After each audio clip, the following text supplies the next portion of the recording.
Par rapport à la guerre qui s'annonce, et qui s'annonce depuis quelques années avant 1914, la position de la CGT dans ces congrès évolue. C'est-à-dire que la CGT dit en cas de guerre, il est logique que la classe ouvrière réponde par la grève générale, mais elle ne peut pas être décrétée par l'organisation syndicale, elle doit être une attitude des salariés qui doivent réagir par la grève générale. C'est un retournement qui n'est pas du jour au lendemain, parce qu'il y a une évolution dans l'orientation de la CGT qui commence à, disons, s'adoucir au niveau de sa direction, même s'il y a une minorité syndicaliste révolutionnaire autour de la vie ouvrière, mais qui justement maintiendra son opposition à la guerre.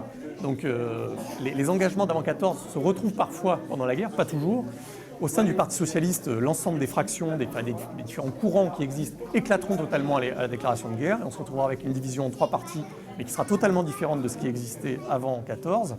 Et tout simplement, en fait, le mouvement ouvrier ne va pas arriver à développer une analyse en temps réel de ce qui est en train de se passer et des motifs profond du déclenchement de la guerre. Quand la déclaration se fait, comme ça fait plusieurs années qu'il y a des menaces de guerre, etc., l'ensemble des organisations ne se préparent pas réellement à une déclaration de guerre. Le Parti socialiste a envisagé une réunion internationale au mois d'août à Paris.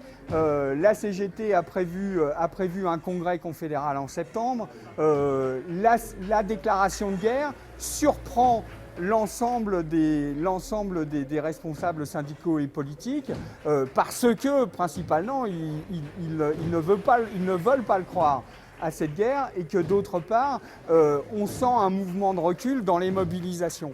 Maintenant, les ultras continuent à mobiliser, à faire des manifestations, à organiser des manifestations de rue et des meetings dans les jours qui précèdent la déclaration de guerre, c'est-à-dire fin juillet.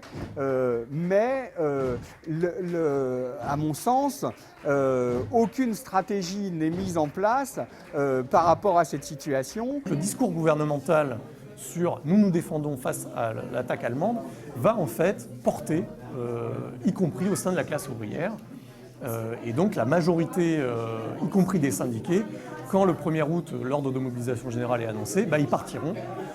Alors d'une part parce qu'ils pensent qu'il n'est pas possible d'y résister, mais aussi pour un bon nombre d'entre eux parce qu'ils considèrent que la guerre est juste, que oui, il faut se défendre contre l'agression.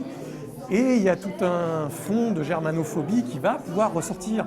Et le mouvement ouvrier, alors dans la partie qui va adhérer à l'Union sacrée, mais bon, qui est la majorité, on va ressortir des citations alors éventuellement de Bakounine, des citations germanophobes, comme ça, alors sorties de leur contexte, mais où on va ressortir les éléments aussi de la guerre de 1870, du fait que la Commune de Paris avait une dimension patriotique. Nous pouvons mieux défendre le pays que la bourgeoisie. On va retrouver ça chez les héritiers des blanquistes qui sont présents au Parti socialiste, où effectivement il y a cet aspect, nous allons montrer au pays, nous minoritaires, nous allons montrer que nous sommes les meilleurs patriotes. Et il y a évidemment tout le discours de la Révolution française qui va ressortir. C'est les jeunes de cette époque-là, y compris du mouvement ouvrier, ce sont les premières générations qui sortent de l'école laïque. Et l'école laïque, on y apprend une vision de la Révolution française, qui n'est pas la vision que Daniel Guérin défend dans ses ouvrages qui paraîtront plus tard, qui est une vision où effectivement le peuple en armes s'est levé pour repousser l'étranger qui est attaqué. D'ailleurs, ce sentiment d'appartenance à la nation n'était pas forcément incompatible avec l'antimilitarisme. L'antimilitarisme, ce n'était pas de l'antipatriotisme, c'était simplement que peut-être on voulait une armée démocratique, on ne voulait pas de juteux, on ne voulait pas de vexation, de marches de nuit épuisantes, de choses comme ça. Voilà, c'était cela, c'est l'antimilitarisme. Et puis il y a toujours ce vieux fond anti-allemand. Et chez les Allemands, c'était un peu le contraire. Donc ça a marché comme ça. Chaque peuple s'est trouvé un ennemi. Bon, les Français, c'était l'Allemagne qui nous avait piqué l'Alsace et la Lorraine. Enfin voilà, c'était le genre de choses qu'on pouvait lire. Tous les bobards, toutes les intoxications plus ou moins volontaires qu'on pouvait lire dans la presse des deux pays, quoi. L'élan patriotique que la classe ouvrière a pu connaître était dû à quoi? Était dû au fait aussi qu'à l'époque, on a connu l'extension des médias de masse. On avait, me semble-t-il, 80 quotidiens nationaux. Et donc, il s'avère que les médias de masse sont un élément important dans la mobilisation des esprits. Par la première projection publique d'un film, c'est en 1895, la même année que le congrès de Limoges d'ailleurs où est fondée la CGT. Et le cinéma est vraiment très mal vu par le mouvement ouvrier en général.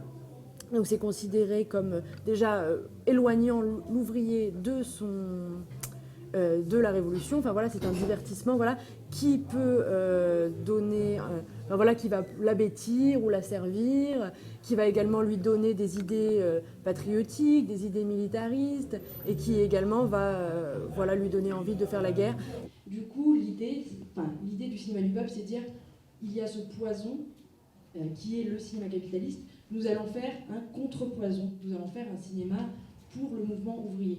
Et la société de production, si on veut dire, c'était une société de production, une coopérative ouvrière de production de films, la première qui existait, qui s'appelle le cinéma du peuple. Donc le cinéma du peuple s'est fondé le 28 octobre 1913 et ça va durer à peu près 6 mois jusqu'à la déclaration de guerre. Et en l'espace de ces 6 mois, ils vont réaliser 6 films.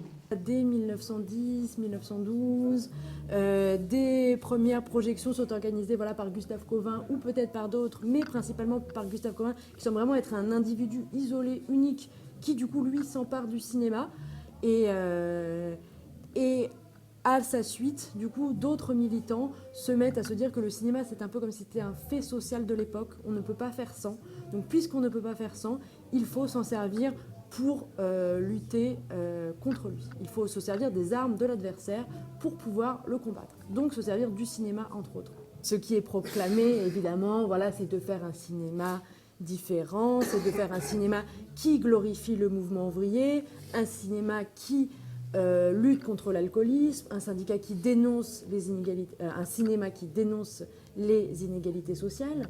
Et c'est dans ce sens que sont faits les 6 films que va produire et réaliser le cinéma du peuple. Donc voilà, il y a cette idée. Voilà, on va dévier les thèmes, on va dévier les sujets, on va à la fois divertir, éduquer, émanciper. C'est la devise du cinéma du peuple. Et voilà, pouvoir diffuser des idées sur la classe ouvrière et sur l'histoire ouvrière.